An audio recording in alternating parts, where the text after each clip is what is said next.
Janice de Belen, nag-walkout sa event dahil kay John Estrada. Launch ng produkto ni Julia Montes, dinaluhan ng mga kaibigan sa showbiz.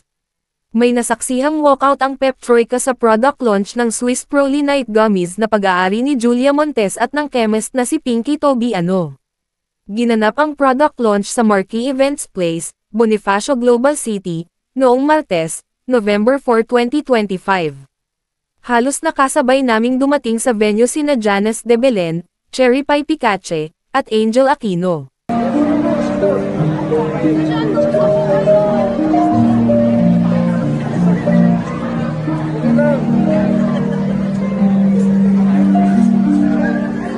So nag-walk out ka, gano'n? Ay, hindi na pinapatagal. Janice, umiwas. Umiwas. I'm good, I'm good, I'm good. So captured.